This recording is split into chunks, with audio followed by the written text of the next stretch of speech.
더 요렇게 합시다. 요렇게. 오랜만입니다. 이문 채널 도산의 통찰의 주인장 홍준성입니다. 오늘은 이제 시즌2 고대 그리스에 대한 생소한 고찰의 첫 번째 시간입니다.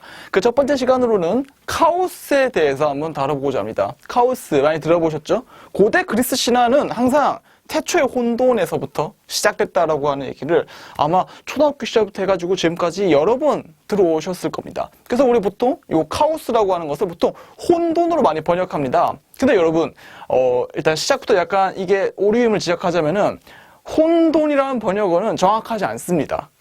그러니까 여러분 보통 혼돈하면 뭘 떠올리세요? 막 엉망진창으로 막 뭐라 표현해야 되니? 이렇게 말로 표현하기도 힘든 그 어지러운 상태, 뭔가 난잡한 상태, 뭔가 형언하기 힘든 그 어떤 무슨 액션 페인팅? 뭐 그런 느낌이죠? 그게 혼돈입니다. 근데 그리스 신화에서 말하는 요 카오스라고 하는 것은 그런 의미가 아니에요. 여러분, 그런 의미가 아닙니다. 어떻게 이걸 알 수 있는가? 일단은 요 카오스 개념에 대해서 가장 먼저 말하는 사람은 이제 문헌적으로는 헤시오도스입니다. 이제 기원전 8세기나 7세기 무렵에 살았다고 여겨지는 헤시오도스가 신들의 계보라고 하는 책을 적었습니다. 문헌을 남겼죠. 신들의 계보라는 문헌은 그 문헌 그대로 이제 그리스 신들의 그 계보를 다 적어 놓은 거예요. 최초의 시작점이 누구였고, 근원적인 존재가 누구였고, 그의 누가 만나서 어떤 자식을 낳았고, 그 자식이 뭐가 됐고, 누가 싸웠고, 결국엔 누가 주권자가 되었는지, 누가 천상의 지배자가 되고, 누가 밑으로 꼬라박혔는지에 대한 얘기를 적어 놓은 게 신들의 계보입니다. 그게 이제 헤시오도스의 문헌이고요. 그 문헌에서 이 존재가 이 세상에서 맨 처음 있었던 존재라고 딱 선언되면서 시작해요.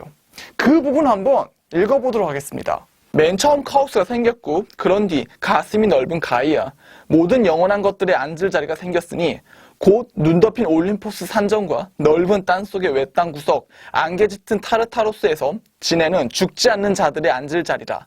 또한 에로스, 죽지 않은 신들 가운데 가장 아름다운 신이 생겼는데 사지의 맥을 풀고 모든 신들과 모든 사람들의 가슴 속에 든 생각과 사려 깊은 뜻을 억누른다. 여기서 카오스는 처음 등장하고 있어요. 일단 그리스 세계관에서 헤시오도스가 정리한 세계관에서 고대 그리스의 가장 근원적인 네 존재가 있습니다. 차례대로 말하자면은 카오스가 있고요. 그 카오스로부터 나온 가이아, 대지의 여신이 있고요. 그 다음에 생성과 생멸을 얘기하는 에로스가 있고요. 또한 가장 밑바닥에 있다고 여겨지는 타르타로스. 이 네 존재가 근원적인 네 존재입니다. 이로부터 이제 자식들이 막 생겨나요. 서로 낳기도 하고 이렇게 그리스 신화 신들이 넓혀 나가는데 좌우지간 근원적인 존재는 요 네 존재입니다. 카오스. 그러면 이 카오스에 대한 얘기가 많이 나오는가? 여러분, 흥미롭게도 근원적인 존재인 카오스는 사실상 처음 이 세상이 열렸다라고 하는 그 처음 시작점에 등장한 걸 제외한다면 그 이후로는 거의 등장하지 않습니다. 여러분, 이거 굉장히 이질적인 거예요. 일단 에로스 많이 등장하죠. 나중에 뭐 아프로디테의 아들처럼 각색되기도 하는데 많이 계속 많이 등장하고 신화적으로도 많이 나옵니다. 가이아 말할 것도 없죠. 티탄들을 낳았고 무슨 제우스와 전쟁이 벌어지고 거기에 대해서 여러 신들에게 조언을 해주고 사건과 엮이는 그런 데지모 신의 면모를 많이 보여줍니다. 그리고 또 누가 있죠? 타르타로스. 타르타로스는 지구의 가장 밑바닥에 있는 그 티탄들이 갇힌 어떤 구덩이, 가장 무적행 뭐 이런 식으로 공간적으로 계속 활용이 돼요. 근데 여러분, 이상하게도 카오스는 그렇지가 않습니다. 여러분, 카오스는 여러분, 카오스를 상징하는 그 어떤 조각상도 없어요. 거의 전무하다시피 합니다. 회화작품 역시도 전무합니다. 그러니까 이미지적으로 그려지지가 않았다는 거예요. 여러 문헌이나 전승이나 서정시나 이런 모든 것들 대해서. 그럼 이게 대체 뭔가, 라틴어로 쓰자면 카오스는 이렇게 표시됩니다. 카오스, 이 뜻이 뭘까요? 여러분, 뜻이 뭐라고 생각하세요? 우리 보통 현대적으로 카오스를 혼돈이라고 번역하니까 이게 혼돈이겠지라고 생각하지만 사실 고대 그리스, 이 단어가 적혔던 헤시오도스의 이제 신들의 계보 문헌상으로 이 카오스는 혼돈이 아닙니다. 그런 난잡한 어지럽한 거리가 멀어요. 굳이 뜻을 추리하자면은 동사형으로 이런 게 있어요. 동사형으로 chain 혹은 chaskin.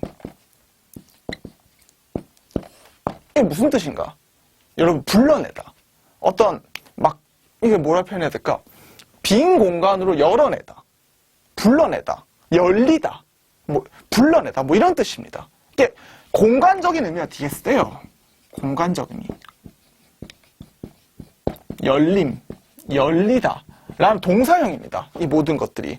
그러니까 이 카오스라는 뜻 자체는 없지만 여기에서 파생된 어근으로 보이는 열린 공간 이런 의미가 있는 거예요. 여러분 그래서 이제 기원전 4세기 헤시오도스의 이 문헌 적힌 게 기원전 8세기나 7세기라 추정되죠. 그로부터 거의 300년 뒤에 적힌 4세기 문헌에 이제 누가 등장하죠? 아리스텔레스가 등장해요. 그래서 아리스텔레스가 이 고대 신화, 이 고대 문헌들을 봤을 때 저 카오스 개념은 내가 봤을 때 뭔가 좀 인격신의 느낌보다는 공간적인 의미가 더 쓰다. 그래서 아리스텔레스가 자연학에서 이거를 이제 초수로 연결시켜요. 이게 뭐냐? 공간이란 뜻입니다, 여러분. 공간이란 뜻이에요. 그러니까 이게 어떤 세상의 열림에 있어서 필요한 빈 공간. 여러분 무슨 빈 공간이 있어야 새로운 무슨 것들이 생겨나고 조직되고 만들어지지 않겠습니까? 그래서 빈 공간으로서 카오스를 먼저 제시했다고 보는 거예요. 그래서 카오스 개념은 우리가 아는 그런 혼돈이 아니라 고대 그리스적 맥락에 충실하자면은 오히려 빈터에 가깝습니다. 굳이 뜻을 적자면 빈터, 열린 공간 이런 뜻을 갖는다고 보는 게 좀 더 맞는 설명이에요. 카오스. 근데 여러분 이런 뜻을 추적해도 사실은 뭔가 해결되지 않는 부분이 있습니다. 뭐가 해결되지 않죠? 아까 얘기했지만 카오스라고 하는 이 존재는 사실은 천지창조가 열려진 그때 빼면은 거의 등장하지 않아요. 그 이후에. 거의 등장하지 않아요. 여러분 이건 조금 이상한 겁니다. 왜 이상하죠? 이를테면 여러분 근원적인 존재죠. 맨 처음 세상을 열었던 존재. 이를테면 세상에 수많은 근원을 설정하고자 한 사람들이 있습니다. 우리가 보통 잘 아는 피타고라스는 세상의 근원이 뭐라고 했죠? 수다, 비례, 화음 이런 걸로 이루어진 수로 이루어진 세상일 것이다. 수가 근본적인 존재다 라고 봤죠. 반대로 탈레스는 뭐라고 했죠? 세상의 근원적인 물질은 물이다. 물이다. 물. 반대로 우리 플라톤 선생은 뭐라고 했죠? 세상의 가장 근원적인 건 형상, 이데아. 그 어떤 완벽한 비율과 형상과 정의를 가진 그 어떤 이상적인 형이상학적 그 존재, 그것이 가장 본질적인 것이다 라고 얘기를 합니다. 그러니까 기원과 본질에 대해서는 여러분 사람들이 무수히 많은 얘기를 했어요. 그리고 공통점은 뭐냐면 대부분의 공통점은 자신이 근원적 물질이라고 설정한 거를 푸대접하지 않는다는 거예요. 푸대접하지 않아요. 근원적인 거니까. 피타고라스가 수를 푸대접합니까? 탈레스가 물을 푸대접하나요? 헤라클레이토스가 세상의 근원적인 평상이라고 어떤 불, 그 어떤 투쟁, 그런 역동성을 푸대접하나요? 가장 근원적인 거고 그게 정말 중요한 거라는 걸 끝도 없이 반복해요. 계속 주지시키고 싶어 하고. 근데 여러분, 우리 헤시오도스의 카오스는 그렇지 않아요. 한번 쓰이고 잊혀집니다. 잊혀져 버려요. 왜 그럴까? 왜 그럴까?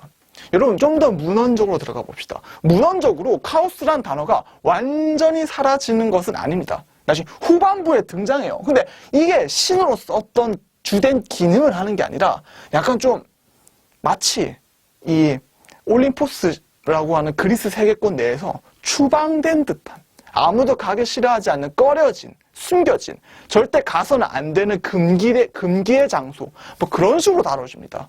역시도 한번 인용문을 읽어보도록 하겠습니다. 우리 헤시오도스가 하데스보다 그러니까 저승이죠. 저승에 있는 타르타로스보다 더 아래에 있는 어떤 공간을 묘사하면서 이렇게 얘기합니다. 거기 검은 땅과 안개 짙은 타르타로스와 거친 바다와 별이 가득한 하늘. 이것들 모두의 원천과 경계가 나란히 놓여 있으니 이것들은 끔찍하고 음습하여 신들조차 이를 싫어하니 거대한 카오스라. 그 문 안으로 일단 들어선다 해도 한 해가 다 걸려도 그 바닥에 이룰 수 없으리라. 바람이 지나면 또 다른 바람이 불어 그를 이리저리 몰고 가니 끔찍하도다. 이는 죽지 않는 신들에게 마저도 흉측한 징조라. 어두운 밤에 흉측한 집이 검은 구름에 둘러싸여 있는도다. 여러분, 이 비슷한 묘사는 811행에서 똑같이 나타납니다. 이를테면 이제 티탄들이 가둬진 존재인 타르타로스를 묘사하면서 한 번 더 이렇게 얘기돼요. 거기에 번쩍이는 대문들과 청동의 문턱이 흔들림 없이 서 있으니 저절로 자라나 뻗어나간 뿌리들에 얼매어 있도다. 그 앞 모든 신들로부터 멀리 떨어진 곳에 티탄들이 거하니 그곳은 어두운 카오스 저편에 있도다. 그래서 뭐라고 설명되고 있죠? 어두운 카오스라고 합니다. 어둡고 글자가 글씨의 상태가 안 좋군. 다시 어둡고 끔찍한 공간. 불멸의 존재인 신들조차 가기 싫어요. 너무 꺼려하는 어떤 존재. 여러분, 묘사를 하자면은 그리스 세계관은 이래요. 여기 올림포스가 있습니다. 올림포스. 그리스 세계에서 가장 높은 산이죠. 여기에 누가 살죠? 나중에 얘기하겠지만 뭐 제우스라든지 헤라, 그 12주신 있죠? 12신이 삽니다. 그 다음에 여기에 이제 이게 뭐죠? 인간 세계가 있어요. 세계. 보통 인간들이 살죠. 인간들이 살면서 여기 많은 영토들이 되게 분할되어 있고 그 영토들마다 이제 수호신이라든지 뭐 지방신, 농신 굉장히 많이 있는 게 나눠져 있어요. 하지만 여기에 다 통일돼 있죠. 얘네들이 가장 센 거예요. 그 밑에 여러 가지 뭐 정령들 이런 게 사는 공간이 있고 여기 바다가 있죠. 그리고 바다로 둘러싸여 있죠. 바다. 바다를 지배하는 건 포세이돈이죠. 그 다음에 그 바다 밑에 뭐가 있나요? 이제 저승이 있다고 여겨집니다. 천상과 저승이죠.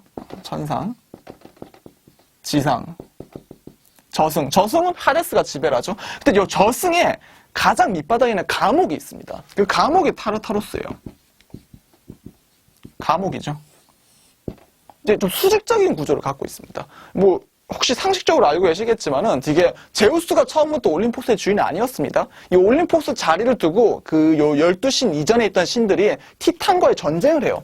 그 전쟁에서 제우스가 이깁니다. 요 제우스의 삼형제들 있잖아요. 요 하데스, 포세이돈, 제우스. 요 삼형제가 힘이 셌거든요.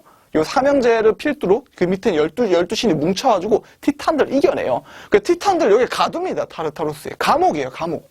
근데 여러분, 우리가 아까 문헌적으로 봤듯이 타르타로스 밑에 그 저편에 있는 가장 끔찍한 것. 빨간색으로 적을까요? 아니, 여기가 세상의 끝이에요. 세상의 끝입니다. 근데 여기에 뭔가 하나 더 있다고요. 깊이를 알 수 없는. 바람이 불어도 끝이 닿지 않는.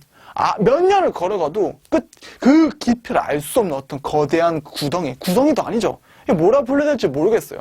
허공 같기도 하고 공허 같기도 하고 확실한 거는 아무도 하기 싫어한다는 거예요. 이게 그리스적 세계관이죠. 그리스적 세계관 자체의 경계입니다. 이게 총괄적인 경계에 저승까지 아우르는. 근데 그 경계 너머에 있는 뭔가요? 로 설정되고 있습니다. 카오스가. 이때 등장하고는 카오스는 등장하지 않아요. 헤시오도스 신들의 계보상으로는. 그 다음에 다른 신화적 전승 내에서도 카오스 개념은 거의 다뤄지지 않습니다. 그러니까 마치 이런 느낌이에요.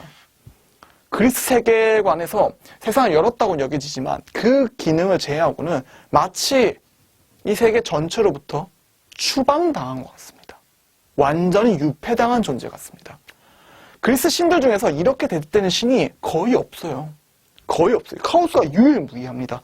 그래서 아까 얘기했듯이 아리스토텔레스가 이거 뭔가 인격신 이런 느낌보다는 초스, 공간이 아니었을까라는 해석을 하게 되는 거예요.